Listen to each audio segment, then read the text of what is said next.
اهدنا الصراط المستقيم صراط الذين أنعمت الله أكبر.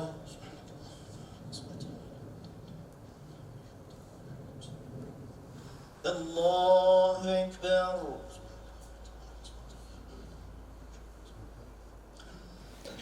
الله أكبر.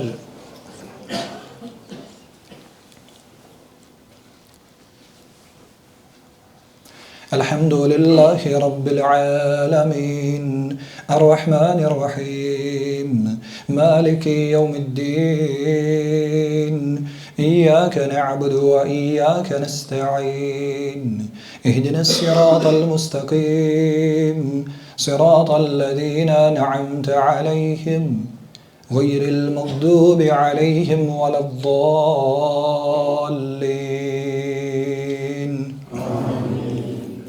سبح اسم ربك الأعلى الذي خلق فسوى والذي قدر فهدى والذي أخرج المرعى فجعله غثاء نحوا سنقرئك فلا تنسى إلا ما شاء الله إنه يعلم الجهر وما يخفى ونيسرك لليسرى فذكر إن نفعت الذكرى سيذكر من يخشى ويتجنبها الأشقى الذي يصلى النار الكبرى ثم لا يموت فيها ولا يحيا قد أفلح من تزكى وذكر اسم ربه فصلى بل تؤثرون الحياة الدنيا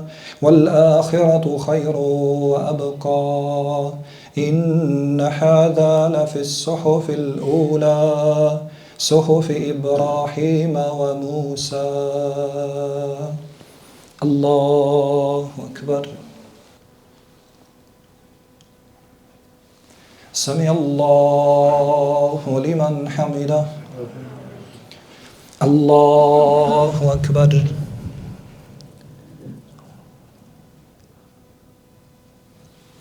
الله أكبر. الله أكبر.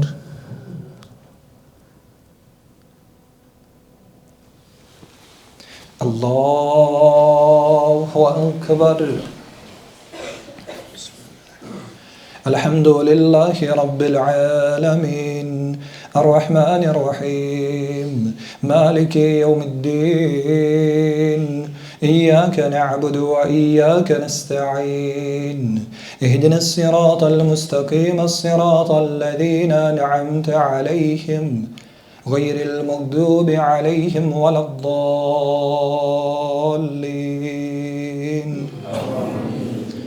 قل يا أيها الكافرون لا أعبد ما تعبدون ولا أنتم آبدون ما أعبد ولا أنا آبد ما عبدتم ولا أنتم آبدون ما أعبد لكم دينكم ولي دين. الله أكبر. سمع الله لمن حمده. الله أكبر.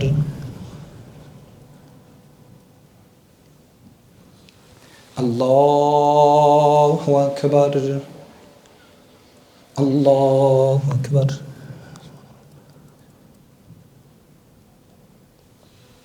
الله أكبر.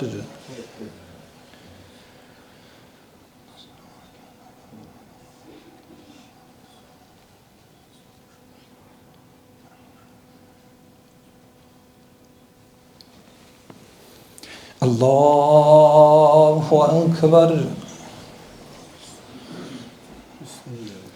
الحمد لله رب العالمين الرحمن الرحيم مالك يوم الدين إياك نعبد وإياك نستعين اهدنا الصراط المستقيم صراط الذين أنعمت عليهم غير المغضوب عليهم ولا الضالين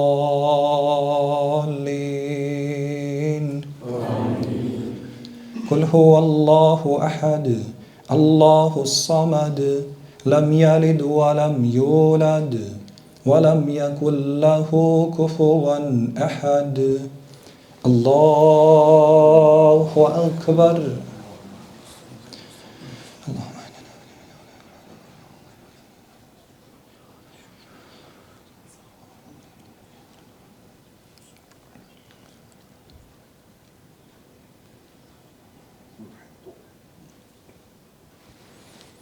الله أكبر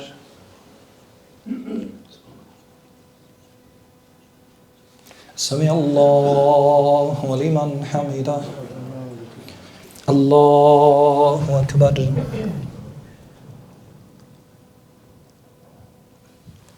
الله أكبر الله أكبر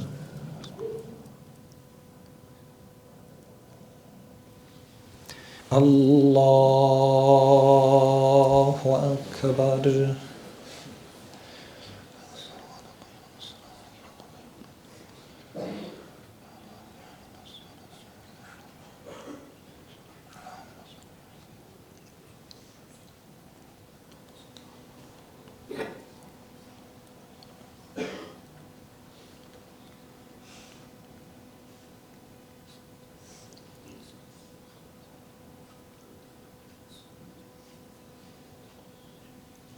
السلام عليكم ورحمة الله السلام عليكم ورحمة الله اللهم أنت السلام ومنك السلام تبارك يا ذا الجلال والإكرام يا رسول الله الصلوات سبحان الله والحمد لله ولا إله إلا الله والله أكبر لا حول ولا قوة إلا بالله العلي العظيم أعوذ بالله من الشيطان الرجيم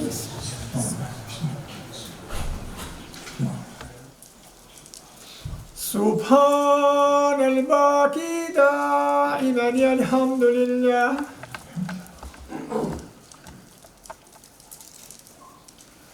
رب العالمين تعالى شانه الله أكبر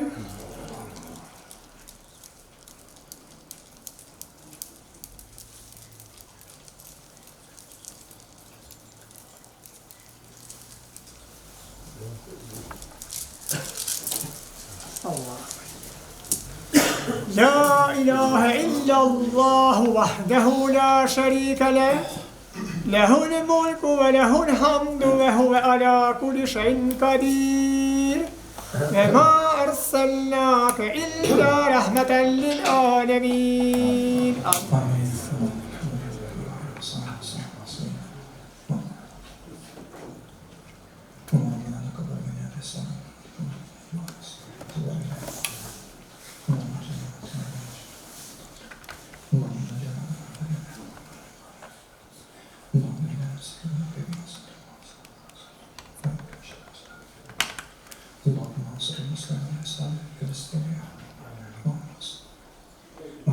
الحمد لله رب العالمين الفاتحة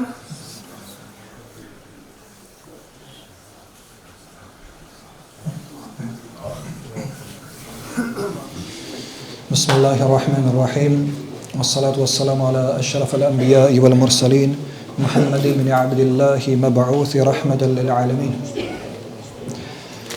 I gjithë hamdi falënderimi takon Allahu xhaleshanuhu wa ta falenderojmë dhe vetëm prej tij ndihmë dhe falë kërkojmë.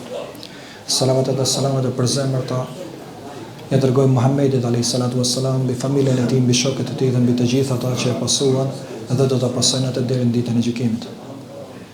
Sonte vetëm prezenca juaj tregon shumë. Tregon se është një natë e veçantë. Një natë për të cilën Zoti xhaleshanuhu në Kur'an tha khairu min alfi shahr, më mirë se sa 1000 muaj. Pra të flasësh për natën e Kadrit, po edhe për Ramazanin përgjithësi, çdo herë ka vend për të shtuar e për të shtuar. Por ajo që duhet dim është se Ramazani dhe agjërimi dhe adhurimet e tjera të gjitha janë të kompletuara bashkë. Për Ramazani nuk është vetëm agjërim. Muaji i bekuar Ramazanit nuk është vetëm për të agjëruar. Muaji i bekuar Ramazanit është për të bërë mirë, për të sjellë mirë me njëri tjetrin, për të afruar me njëri tjetrin, për të shtruar ndonjë darkë, për të hangur bashkë, për të afruar vëllezërit, për të treguar më të mëshirshëm, për të treguar më të dashur. Gjitha këto janë mësimet që na mëson Ramazani. Kemi thënë me ardhen e Ramazanit, në jetën e besimtarit vendoset një rregull. Nuk ka më orar si të duash, po e ke orarin e caktuar. Kemi thënë ndër tjera, ndër gjitha që i ka Ramazani, e ka pendimin, e ka mëshirën, e ka rahmetit e gjitha që i përmbledh, agjërimet e tjera, Ramazani kemi thënë është një disiplinë. Disiplinë për besimtarin. Është një rregullore. Kemi thënë e dim në gjithë muaj i bekuar i Ramazanit të kalon ty me orar. E din kur do hash syfyrin për të përgatitur për të agjëruar një ditë, edhe bën një jetë që do agjëroj këtë ditë. Më pas vjen lutja e mëngjesit apo e sabahut, që falim sabahun, më pas njeriu ka punët e veta, më pas e dim të gjithë ham bashkë, e të ushqimi për bashkët, pa dyshim se ka bereqet.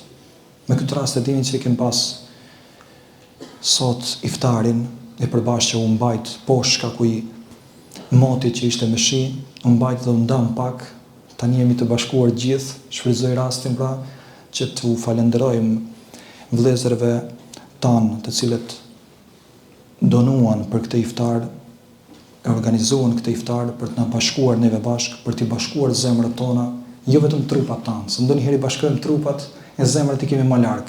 Do të bashkohemi edhe me zemra. Do të jemi më të dashur. Ramazani këtë na mëson.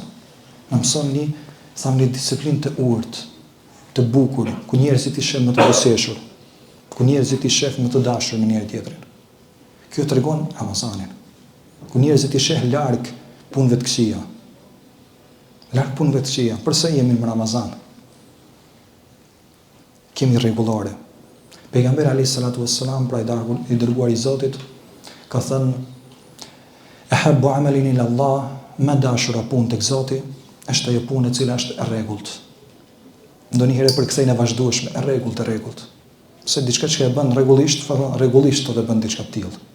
E gjërat e cilat bëhen rregullisht në të ka bereqet. Nuk është më rëndësi sa shumë e bën. Më rëndësi është se e vazhdo. E ke të vazhdueshme punën të cilën ti e bën.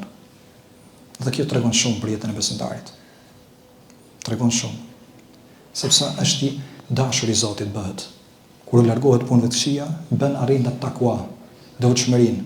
Kur kanë pyetur njerëzit çfarë është devotshmëria, e kanë përshkruar të largohesh nga punët e këqija, edhe të afrohesh, edhe të urdhërosh për punët e mira. Kjo është qëllimi i devotshmërisë. Për të kuptuar Islamin, duhet vendosur në rend të parë paqen. Sepse çdo gjë në këtë fen, këtë din, këtë besimin tonë, çdo gjë është me paqe. Zoti xhaleshanuhu kur i ka emëruar vetveten, edhe në çdo kapitull të Kuranit famlar, si thuhet Bismillahirrahmanirrahim, me emrin e Zotit, mëshiruesit, mëshirbësit. Nuk tha Zoti me emrin e Tij që është i gjithfuqishëm, që është i gjithfuqishëm, që mund të gjithçka, që ka fuqi e tjera, nuk i përmendi. E përmendi Rahmanirrahim, mëshirues, mëshirbërës. Pra Zoti kur e profeson veten, e profeson si mëshirues, mëshirbërës. Çfarë kërkon nga njerëzit e tjerë të bëhen të tillë? Kur të fillon të lexosh pra Kur'anin dhe shikose që në fillimin e tij Zoti është një Zot i dashur me njerëzit. Nuk don që ti ndeshkoj ata. Don që ti afroj ata. Don që ata ti kthehen atij. Do të bëhen të dashurit e Zotit. Në moment që bëhen të dashurit e Zotit, siç përshkruhet në hadith, thot në atë moment bëhem unë, thot Zoti që lëshon të hadithi kutsi, syri që ai shikon, veshi që ai ndëgjon, goja që ai flet, a do flet bukur, a do flet mëshirshëm. Njërin e pyetën dhe i thanë: "Kam një pyetje për ty. Nëse do kishe mundësi me zgjedh sa mundësi kishe thënë që me të falë Zoti, let mi falë 100 herë, apo 1000 herë. Sa kishe thënë? Tha, kishe thënë pa fund. Let më falë pa fund. Se njëri sa do që mendohet se 100 gabime do i bëj, do mi falë Zoti. Kaq do kërkoj edhe mjafton. Jo, thot, pa fund, përsëri. E di që jam gabimtar. Atëherë tha, nëse po kërkon nga Zoti kaq shumë falje, bëhu ti që i fal njerëzit. Nëse po kërkon nga Zoti kaq shumë mëshirë, bëhu ti ai që i mëshiron njerëzit. Man la yarham la yurham. Pejgamberi alayhis salatu wassalam po thot, ai i cili nuk mëshiron, nuk mëshirohet. Ai i cili nuk mëshiron, nuk mëshirohet. Pra ti duhet të jetë i mëshirshëm me njerëzit. Yarhamun man fil ardi yarhamukum man fis sama. Mëshirojeni, tregoni të dhëmshur, të mëshirshëm ndaj njerëzve atyre që janë në tokë, që të mëshiroj dhe tregohesh ndaj jush i mëshirshëm ai i cili është në qiell. Për Zotin. Mëshirën ka që duam ne, faljen e duam pa fund, po a jemi ne gati që ne t'i falem njerëzit? Apo vajapim njerëzve vetëm 3 mundësi. 3 herë kom falë, thot, se a falit 4-tën. Po nëse të thuhet, Zoti 3 herë ta fali, tani jo. Arhamur rahimin, më i mëshirshëm i mëshiruesve. Zoti po na tregon diçka tjetër. Po na tregon se si duhet jemi ne. Muaji i bekuar Ramazanit, për vështirave e përmendëm që sonte që nihet nata e Kadrit, është nata më e rëndësishme e gjithë vitit. Ne kemi një vit për plot. Data më e rëndësishme për besimtarët është nata e Kadrit. Dita, nata më e mirë për besimtarët që kërkohen me padurim e presin është nata e Kadrit. Aq më rëndësishme është. Këtë e presim. Gjithë vitin s'ka natë më të mirë se sa nata e Kadrit. Përse është kjo kështu? Si mund ta përshkruajmë këtë kështu? Zoti xhaleshanu e përshkruan në Kur'anin famlar. Dhe ka zbritur një kaptin të tërë me këtë emër, Suratul Qadr. Po surja e caktimit, disa mund ta përkthejnë edhe surja e fatit. Surja e fatit. A do njeriu me pas fat? Kur e shikojmë dikë që ka sukses, ka të mira, gjithë ka dhënë shumë mirësi, thot, është shumë njeri me fat, thot. Zoti po vjen me këtë natë kaq të madhruar, edhe po thot, kjo është nata e fatit. A don që ti jesh njeri me fat? Atëherë, zbatu atë, edhe mundsoju, arrite këtë aksion, këtë mundësi kaq të bukur për të falë, për të mëshiruar, për të bërë i dashur me gjithë. Edhe përshkruan në Kur'anin famlar, përshkruhet nata e Kadrit në këtë formë. Zoti xhaleshanu cilësinë më të parë që jep madhështinë kësaj nate, çfarë thot? Inna anzalnahu fi laylatil qadr. Vërtet ne zbritëm atë Kur'anin famlar në natën e Kadrit. Pra më madhështoria që duhet ta dim, pika numër 1 në natën e Kadrit, duhet ta dim që madhështoria bën zbritja e Kur'anit famlar. Zbritja e shpalljes së Zotit. Ashtu sikur i zbriti librat më përpara, shpalljet më përpara, qoftë Teuratin, Injilin apo Torën e tjerë, e zbriti librin të përkryer, të përsosur, që është fjala e Zotit, libri i fundit, është pra Kur'ani famlar. E zbriti si udhëzim për gjithë njerëzimin. Nuk tha vetëm për një pjesë të njerëzimit, për gjithë njerëzimin. Lil alamin. Hudal lil alamin. Udhëzim për gjithë njerëzimin. E zbriti kjo natë numër 1 pra që duhet dim lidhur me natën e Kadrit është se natë. Nëse u pyet dikush çfarë është nata e Kadrit, çfarë ka ndodhur në natën e Kadrit, apo çfarë e bën kaq të madhe, kaq madhështore që ka kaq shumë vlerë, më shumë se sa 1000 muaj, numër 1 thuaj në të ka zbrit Kur'ani famlar. Në të ka zbrit kjo mrekullia këtu, që njerëzit e dinë përmendsh komplet, mbi 600 faqe. Është madhështore. Asnjë libër në botë nuk e ka këtë. Asnjë libër në botë. Është mrekullia e Zotit. Zoti u mundëso për atyre që të mësojnë, përmendesh edhe të punohet me këtë libër. E kom përmendë shumë vende, po kom qejf që ta përsëris. Nëse duhet nga gjithë Kur'ani famlar, të nxjerrim një ajet për të na treguar çfarë është e mira, çfarë është e keqja, është ajeti që imamët e cekun në minber çdo herë. Para që zbresin në minber, çfarë do që kam thënë, thot, fundi është fjala kjo. Pse thon fjala e fundit, thuaj fjalën e fundit për me ditë çfarë është mesazhi kryesor. Edhe ne në hutbën, ligjërimet tonë, në çfarë i themi, Sa do fjalë bukura me thënë, në fund e citojmë këtë ajet. Inna Allahe ya'muru bil adli wal ihsani wa ita'i dhil qurba. Këto 3 gjëra. Vërtet thot Zoti urdhëron në drejtësi. Në drejtësi. Bil adli wal ihsani. Edhe në bamirësi, për të qenë njëri i mirë, për të qenë njëri i dashur, për të qenë njëri falës. Bamirësia është e gjitha kjo. Përfshin shumë bamirësia. Gjithë jetën e njeriu përfshin bamirësia. Wa ita'i dhil qurba, edhe bamirësinë tjetër, sjelljet e mira me komshit, me të afërmit. Kjo është urdhëri. Çfarë urdhëron Zoti? Çfarë ndalon? Wa yanha 'anil fahsha'i wal munkari wal baghi. 3 gjëra i urdhëroi, 3 gjëra po i ndalon. Wa yanha 'anil fahsha', edhe ndalon nga shëmtuara. Gjërat e shëmtuara, gjërat e këqija i ndalon Zoti. Tu nuk ti ndalon të mirat, nuk ti ndalon dëshirat, nuk ti ndalon gjërat e bukura. Wal munkari, edhe gjërat e ndaluar që i ka ndaluar Zoti në Kur'an famlar, se është për dëmin tonë. Wal baghi, edhe gjërat e cilat duhet të largohemi. Këto janë. Tani për drejtësi ku urdhëron Zoti në drejtësi. Drejtësia nis, edhe paqja nis, edhe lumturia nis në atë familje që ka drejtësi. Do të di prej vetvetes, në atë familje ku ka drejtësi, ku respektohen prindërit, ku respektohen bashkëshortet mes njëri tjetrit, ku respektohen familjarët mes njëri tjetrit, vllau me vllain, vllai me motrën, ku ka respekt, edhe dashuri, edhe drejtësi që është mbi to, aty ka paqe. Më pas ku ka drejtësi, në atë rrethin tënd, ngusht, nëse ka drejtësi aty, nëse bëhesh person i drejtë i mirë, këto i urdhëron Islami, nuk është vetëm falje, nuk është vetëm adhurim. Ka shtylla më të rëndësishme se sa këto. Edhe Ramazani, gjithë Ramazani, çfarë kemi bërë? Jemi munduar që të jemi drejt. Të drejt. Mos me fëndua dika, mos me sha dika, mja bë të mirën tjetrit, me fal tjetrin, me i fol tjetrit mirë. Kjo është agjerimi i përfshin gjitha.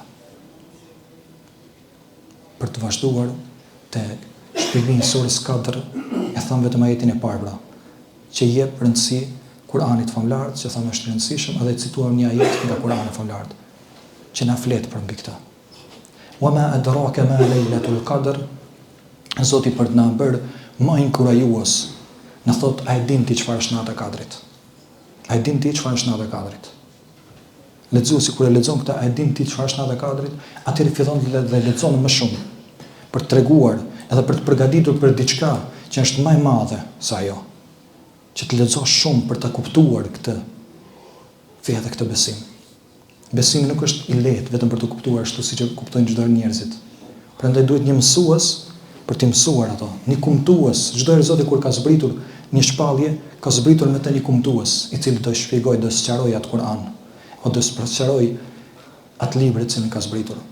E këta ishin të dërguarit e Zotit. Të dërguarit e Zotit erdhën për ta shpjeguar ndonjë citim, ndonjë ajet, ndonjë verset të Kuranit. Çdo herë duhet shpjegim për ta vënë drejt atë. Më pasi e bën Zoti këtë pyetje njerëzve, "Uma adraka ma laylatul qadr", e thot Laylatul Qadri khayrun min alf shahr. Ta dish se nata e Kadrit është më madhështore, është më me vlerë se sa 1000 muaj. Tani e kam thënë çdo herë që është pa përcaktueshme për ne, nuk është ideja se ne mendojmë më mirë se 1000 muaj vetëm ka shpërblime, ka sevape, ka të mirë. Nuk është vetëm këto, jo. Më e mirë se 1000 muaj do të thotë që ndoshta nga një lutje që e bën ti në këtë natë, pra në natën e Kadrit, mund të ndryshojë gjithë jeta jote. Se 1000 muaj bie një jetë normale e njeriut. Një shpjegim i vogël që mund të nxjerrim nga kjo, pra është një lutje jotja. Një fat që do sjell kjo natë mund ta ndryshojë jetën tënde. Kjo është 1000 muajshi. Kjo është jetën të ndryshojë, një lutje jote sinqert. Do flas në vazhdim për lutjen, por kur po them lutje sinqert, duhet ta dim që të dërguarit e Zotit që i përmendëm, kur kanë bërë lutje, nuk kanë bërë lutje gjata, të mëdha, me thonë duhet dua shumë e gjatë. Ndonjëherë thon vetëm hoxha e din. Jo, i dini edhe të tjerët. Më rëndësishme është me keni sinqert në atë që e thua. Nuhu apo Noa, siç e njohin ndryshe, gjithë jetën e tij që i kaloi, kur e pati sprovën më të madhe. Çfarë tha? Rabbi inni maghlubun fantasir. Sa fjalë shkurta. Rabbi inni maghlubun fantasir. Nuk u lut shumë gjatë. O Zot tha, unë munda, Nuk po muj ma, munda u dërzova, thënë të sirë, më ndihmo. Pse ju pranua drejt lutja? Me sinceritet. E bëri lutjen me zemër, jo me gjuhë. Me zemër. Ndaj edhe lutjet sonte që duhet t'i bëjmë, duhet t'jemi sinqert në të. Rabbi inni maghlubun fantasir, ju pranua gjithë lutja. Ejubi alisam, pas gjithë atyre viteve që i te i kaloi në vështirësi, në smundje të ndryshme, çfarë tha? Përsëri një jetë shumë e shkurt, një vërset shumë e shkurt, një fjali shumë e shkurt. Përsëri e tha, shumë shkurt, përsëri e tha. Rabbi inni mesani ad-darru fantasir. Rabbi inni mesani ad-darru wa anta arhamur rahimin. O Zot tha, mua më kanosi, më goditi belaja, e ti më i mëshirshëm i mëshiruesve. Më i mëshirshëm i mëshiruesve. Pse kur e shohim ne, për me të qenë i mëshirshëm, kur e shohim dikë që ka godit ndonjë e keq, ndonjë diçka, madje nisim deri te gjërat më të vogla. Të kafshë apo diçka, nëse shef një mac, një qen që ka goditur diçka dhe nuk është mirë, afrohesh të mundohesh që ta ndihmosh atë. Çfarë bëri Ejubi? Ishte me gjitha të smundje. O Zot, ti më shikon këtë gjendje. E di që ti mjafton një lutje imja për të më pranuar duan. Mjafton një lutje imja për të më shikuar ti me vëllëmshurinë tënde, se unë e di që ti je më i mëshirshëm i mëshiruesve. Është interesante se Ejubi pas gjitha këtyre viteve që i kishte në smundje tha, inni mesani ad-darr. A di çfarë thot mes? Mes, ndonjëherë kur i bim mes flokëve, mes, do thotë vetëm preku. Gjitha ato vite me smundje e përshkruan vetëm ka prek vetëm pak. Nuk jam dorëse, më ka prek smundja e ti më i mëshirshëm i mëshiruesve. Ne shikojmë tham një njerëz që po vuan kështu, nga mëshira që kemi ndihmojmë. E Zoti më një herë arriti ndihmën edhe i çoi atij shërimin e plot, edhe bereqet, edhe begati, edhe mirësi, edhe lumturi, e gjithë jeta e ndryshuan nga një lutje. Dhe kjo lutje shumë e vogël. E dim historinë e profetit Yunus alayhis salam. Yunusin e kaploi, e gëlltiti balena. S'kishte katë mban. E gëlltiti balena. Ku do më shkua? Jenë në tre thellësi. Kam përshkruar thellësinë e natës, në thellësinë e detit, edhe në thellësinë brenda detit, ku nuk shifet më as dritë, edhe me kënditën nuk e shef. Në këto qaste nuk u lut shumë. Yunusi nuk u lut shumë. Çfarë tha? La ilaha illa anta subhanak, inni kuntu min adh-dhalimin. Au ban përsëri 2-3 fjalë. La ilaha illa anta subhanak. O Zot, ti je i patmeta. E pranoi gabimin e vet. Se kishte bërë gabimin, Zoti tha, qëndronte në një vend për 40 ditë, kumtim të bënte. Ligjërim për 40 ditë, u largua para saj, e don t'i tregoj Zoti përmes lutjes. La ilaha illa anta subhanak. O Zot, vetëm ti je i patmeta. Ne njerëzit gjithë bëjmë gabim. Gjithë gabojmë. Unë gabova. E pranoj gabimin. Unë gabova. Inni kuntu min adh-dhalimin. Vetëm e kaq. Edhe Zoti ja pranoi lutjen. E nxjerri balena, e nxjerri në shesh. Edhe vazhdoi jetën e tij me lutje të shkurta. Prandaj edhe ne kemi nevojë lutje të shkurta për të na pranuar lutjet tona. E tham khairun min alf shahr. Në vazhdim të shpjegimit të surës Qadr, Zoti thot: "Tanazzalul malaikatu war-ruhu fiha." Në këtë natë, që thamë është kaq madhështore, është më mirë se sa i gjithë vitin, kuptimin më e kërkueshme. Më mirë çfarë ndodhet? Tanazzalul malaika. Zbresin në këtë natë, zbresin engjëj nga qielli. Melekt zbresin shumë, thot, shumë engjëj. Me çfarë zbresin? Për të sill fatin e gjithë njerëzve. E jo t'jashtë kërkosh. Në një hadith tjetër përmendet pra, Zoti thot në 1/3 të natës. Kërkoni, thot, Zoti afrohet në qiellin e kësaj dunja. Edhe thot, a ka ndonjë njeri që më kërkon falje e unë ta fali? A ka ndonjë njeri që më kërkon falje edhe unë ta fali? A ka një njeri që më kërkon mëshirë, unë ta mëshiroj? A ka ndonjë njeri që më kërkon pendim, unë t'ja pranoj pendimin? Ke bërë çfarë ke bërë gjithë shka një jetë, që mund të ketë bërë, përsëri mos u ndikoni, shpesh e përsëris, mos u ndikoni nga fjalët e njerëzve që më thonë deri dje kështu, deri dje ashtu. Ja. Të gjithë do dalim para Zotit. Të gjithë do japim llogari për veprat tona. Nuk do jep llogari dikush për dikën tjetër. Nëse dikush thot, Ai se Zoti s'ta fal, jo. Atëherë ka gabuar më shumë. Ai bën më shumë gjuna se sa gjunahi që ke bërë ti. Ai bën më shumë gjuna. Se Zoti i fal të gjitha. Inna Allaha yaghfiru dhunuba jami'a. Tek sura Zumar Zoti u thot, Zoti i fal të gjitha mëkatet, të gjitha mëkatet. Po për jashtim. Përveç një që përshkruhet në jetë tjetër. Fort thot vetëm ti përshkruash Zotit shok. Thuash që ka 2 zota, 3 zota, apo ka 2-3 hyjni, këtë s'ta fal. Gjithë tjerë mëkatet mund t'i fal Zoti. Tani tham, zbresin engjëjt në këtë natë. Edhe lutën thot për gjithë ata të cilët janë bashkë me njëri tjetrin. E Zoti e don dashurinë. Zoti e don dashurinë. Në shumë vende është përshkruar dashuria, edhe në shumë vende Zoti na ka thënë që ta duam njëri tjetrin. Edhe si ka thënë pejgamberi, në fillimet e Mekës, sa erdhi në Medinë, çfarë tha? Lan tu'minu hatta tahabbu. Nuk keni thot për të besuar derisa të duheni mes njëri tjetrin. Pra dashuria kusht për besimin. Dashuria që ka kusht për besimin. Një nga dietarët po thoshte, unë tha nuk u them njerëzve, besojeni Zotin. Edhe kur tha kështu, tronditën pak uhabitën, unë tha nuk u them njerëzve, besojeni Zotin. Por u them duajeni Zotin. Duaj Zotin. Jo vetëm ta besosh, duaje. Duaje Zotin tënd. Se në moment që e don Zotin, do i bën punët të cilat Zoti ka të dashura për të. E ke pa në këtë dunja, kur e don fort dika, bën çmos për ta. Pse e dua fort? Më ka thënë, ai kam jalldar, s'mund të më aprish. Edhe në moment që ne jo vetëm ta besojmë, por e duam Zotin, atëherë do i çojmë vend urdhrat e Zotit. Gjërat që Zoti i don. Do largohemi nga gjërat që Zoti nuk i don. Kjo është fuqia e dashurisë. Kjo është fuqia e dashurisë. Tjetër, do e kesh mendimin e mirë për Zotin. Është kusht tjetër, mendimi i mirë për Zotin. Husnu dhannu billah, shkruhet në origjinaliteti i teksteve pra. Mendimi i mirë për Zotin, ti kur e don Zotin, e din që ai nuk të sjell veç se mirë. E din se çdo të mirë në këtë botë që e ke prej Zotit.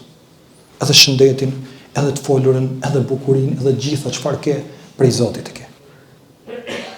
Familjen, evladin, çdo gjë që të ruan të mirat prej Zotit janë. Po të këqijat, se kjo dunja ka dhe të këqija, ma besoni se ato ndodhin nga ne, vetë ne. Ne i thrasim. Ne i thrasim ato këqijat. E ke pa, kur jem kënë si fëmi, kur u vrit shadikua, më kështë thot, e ke lyp, thot. E ke lyp. Apo ndonjë herë, e përdorin edhe për ata njerëzit, kur i rraf dikush, thot, e ka lyp diku. E ka lyp, thot. Përse ka lyp? Përmes punës negative. Përmes ndonjë vepre të keqe. Sepse nuk ndodh rastësi këtë dunjaje. Ne kemi bërë ndonjë punë të keqe, pastaj na vjen ajo. Po për të mbrojtur nga këto fatkeqësitë, çfarë kemi? Kemi sadekan. Pejgamberi alayhis salatu wassalam po thotë, jepni sadaka lëmosh që të mbrojeni nga fatkeqësitë. Jepni sadaka përsëri në hadith tjetër, lëmosh që të shëroni të smurit tuaj. Ka ndikush i smur, fatkeqësia është edhe kjo, edhe smundja është sprov. Thotë jep sadaka se do të shërohet. Do shërohet përmes sadakas. Në fundin e Ramazanit ju e dini që kemi sadaka i fitrin. Do e përmbledh, do e përmend që një detaj kam pas harru dietë që ta përmend. Zoti Gjallë kur e urdhëroi agjërimin e muajit bekuar të Ramazanit, bëri dallim në 2 kategori. Çfarë tha? Ata të cilët janë të smur ose në udhtim se kanë për obligim agjërimin. La yukallifu Allahu nafsan illa wus'aha. Allahu nuk e ngarkon njeriu për te asaj që ka mundësi që të bartë. Ne këtë muaj që agjëruam, a kemi pas mundësi? Kemi pas mundësi. A kemi ndjek kënaqësi gjatë agjërimit? Kemi ndjek kënaqësi. Por dike që nuk beson, por dike që nuk ka mendimin e mirë ndaj Zotit, nuk janë këto. Por kjo përderisa ne kemi agjëruar, përderisa ne i kthehemi Zotit, përderisa ne respektojmë atë që e flet fjalën e Zotit, e bën thirrjen e Zotit, kjo tregon që ne duam Zotin. Jo vetëm që e besojmë, po edhe e duam. Sa ata që vetëm e besojnë, nuk i bën punë të mira. Ata që edhe duan Zotin, ata i bëjnë tamam. Se thot për hatër të Zotit. A kemi thënë për hatër të Zotit. Jo vetëm se e besoj Zotin, po për hatër të Zotit, ke hatër në kuptimin, ke dashuri pra. Ke dashuri për të, prandaj e bën punën. Vetëm për hir të Zotit. Do të bëj filan punë apo filan. Edhe ne agjërimin që e bëjmë vetëm për hir të Zotit e bëjmë. Edhe në fundit e këtij agjërimit pra kem sadaka i fitrin, që do thotë lëmosha që jepet. Për çfarë jepet kemi thënë lëmosha? E jep sadaka në fitrin apo vitrat që neve të rin, kemi thënë për ndonjë gabim që keni bërë gjatë agjërimit, për ndonjë lëshim që keni bërë gjatë agjërimit, Zoti don që të na pranojë veprën e plot, edhe ka urdhëruar për sadaka i fitr. Por këta dy kategoritë që i përmenda janë smur ose në ultim, këta çfarë të bëjnë? Si ta kompensojnë? Cila është kefareti për ditët që i kanë humbur, që i kanë qenë pa agjërim? S'ka pas mundësi me agjëroj se ka dashur me pi hapat, apo janë dashur për ndonjë smundje të caktuar, cila është, ka thënë pejgamberi alayhis salam, që ta ushqejë një të varfër, ai i cili s'ka mundësi që ta agjëroj, po flasim. Kurse nëse personi, se ka dallime këtu, duhet ta dim dallimin mes atij personit i cili ndoshta s'ka pas mundësi vetëm një ditë që ta agjëroj. Ka qenë në ultim apo diku, dita që e ke lënë pa agjëruar, ajo kompensohet mbas Ramazanit. Agjëron një ditë me një ditë. Një ditë agjëron pas Ramazanit dhe kjo mjafton. Dietarët kanë thënë nuk lejohet që ai i cili ka mundësi që ta agjëroj, ta paguajë atë. Se edhe pagesa një ditë të agjërimit është vetëm 7 euro që ta ushqesh një të varfër. E ushqen një e varfër një racion edhe mbaroi. Për kjo është për ata të cilët janë të smur.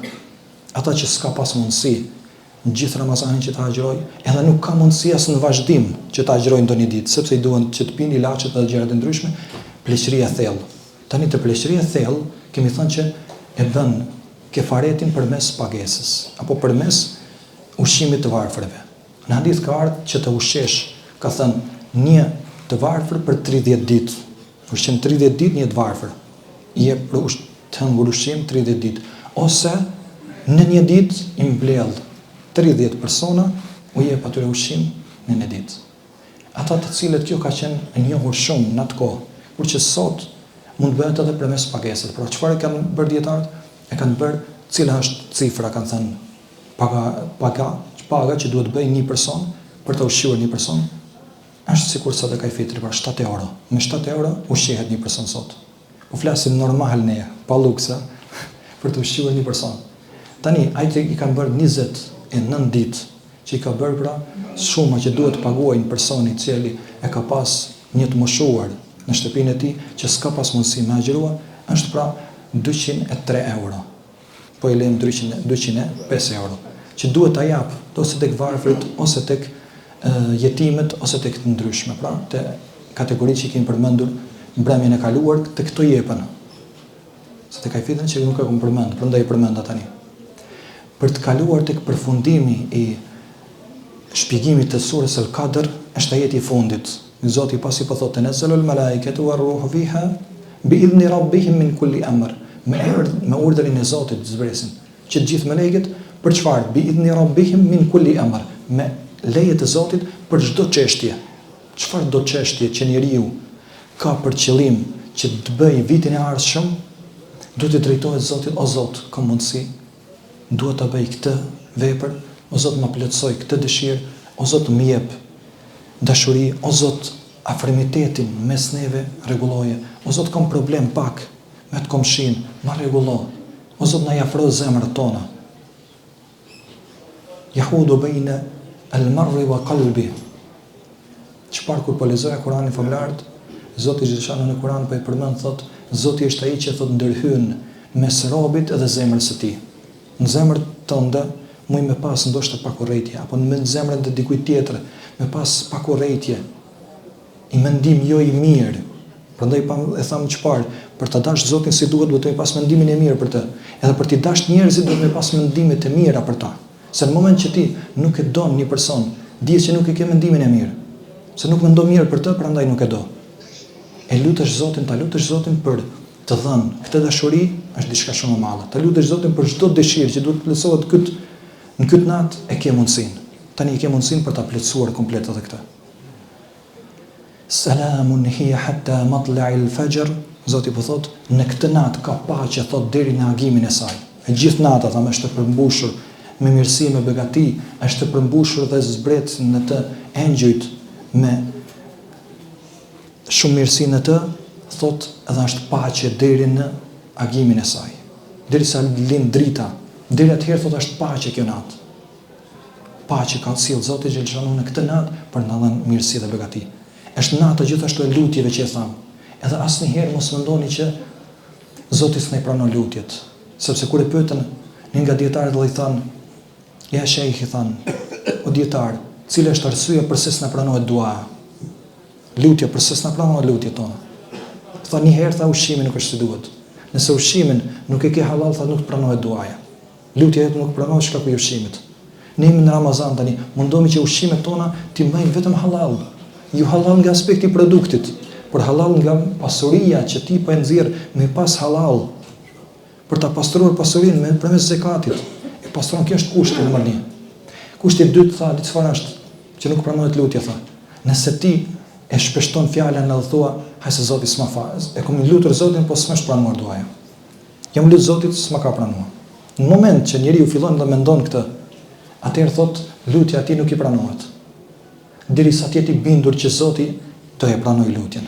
Kur është i bindur që Zoti mundet ta ndryshoj gjithë jetën tënde brenda pak sekondave, vetëm thot kun feyekun. Mjafton që Zoti nesër ti thot një gjëje bëhu dhe ajo bëhet. Deri dje, s'ke qenë i lumtur, Zoti thot bëje filanin të lumtur, automatikisht bëhesh person i lumtur. Zoti thot bëje filanin të suksesshëm, automatikisht bëhesh suksesshëm. Sukses, paqe, gjitha i kemi në këtë natë. Taj ta shfrytëzojmë që t'i lutemi Zotit xhaleshanu në këtë natë, që t'i lutemi Zotit xhaleshanu për prindërit tanë.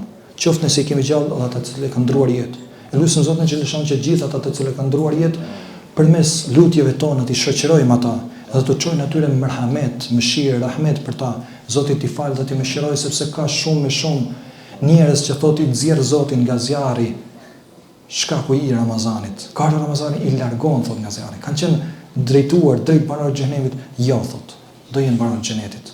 I afron do me lutjen tënde e shpëton nga diku. Lutjet e sinqerta të evladit për prindin. Po dhe ana sjelltash. Lutja nga lutja që pranohet, ka thënë është lutje prindit për evladin. Prindi pra duhet lutet për fëmijën e vet. Sepse në moment që lutet për mirë, i pranohet duaja atij. Prindit mos luten vetëm për veten, lutet tani për fëmijët. Pse keni thënë një vetëm person që të don më shumë se vetë është prindi. Ka qejf që ti të kesh më shumë sukses. Andaj lutu, o Zot, lutu, udhëzoma fëmin tënd. Është i pa ndëgjueshëm, është i pa suksesshëm. O Zot, largoja mërzinë e tij. O Zot, largoja dembelinë e tij. O Zot, jepi mirësi në dunja dhe në ahiret. Ka shumë lutje që mund të bësh, edhe thamë është lutje të shkurtra për t'i pranuar Zoti ato. Të lutemi pra për vetveten tonë, të lutemi për prindërit tanë, të lutën ata për ne, në mënyrë që kjo natë na e pranoj Zoti lutjet tona, e lutem Zotin xhaleshanu që të sjell paqë në mesin tonë, e lutem Zotin xhaleshanu që të sjell paqë në familjet tona, e lutem Zotin xhaleshanu që të sjell paqë në botë, aty ku ka luftë, aty ku po vriten njerëzit e pafajshëm, në rastin e Palestinës. O Zot, udhëzoj ata. O Zot, jepu mirësi atyre. O Zot, largoj ata nga kthetrat e zullumçarëve. O Zot, ndihmoj atyre njerëzit të pafajshëm, të cilët po vriten dhe po masakrojnë pafajësisht. Lutem Zotin pra xhaleshanu që t'u jep atyre mirësi dhe begati, ti sjell ata paqë që të jetojnë edhe këtë bajram që shumë afër është, ta bëjmë me gëzim edhe me adhurim edhe ashtu si Zoti është i kënaqur. Të përmbyllin pra këtë natë me lutjet edhe salavatën ndaj pejgamberit alayhi salatu wassalam. Zoti na dhashë mirësi dhe bereqet. Gjithashtu e di që jashtë kanë ofruar dhurata të ndryshme. Zoti u shpërbleft të gjithë atyre që ofrojnë edhe dhurojnë për njerëzit. Zoti u shpërbleft me të mira. Wassalamu alaikum wa rahmatullahi wa barakatuh.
Atëherë, si të përshini, edhe ndaljet xhamis, ka dhurata ndryshme, bamirësie, gjithashtu edhe sot, siç e keni filmuar me kamerën tuaj, kemi pas me rastin natës Skadrit, jepen bonbona për fëmijë, sonte jepen për të gjithë, këto shkojnë sadaka apo bamirësi, qoftë për prindërit e tyre, qoftë për familjen e tyre, që Zoti t'u sjell bereqet në familjet e tyre, Zoti t'u sjell rahmet dhe mëshirë që t'i fal të ndruarit jetë, që t'i kanë ndruar jetë pra. Urojmë që Zoti Xheleshanu përmes sadekan t'u pranojë çdo lutje që kanë bërë ata.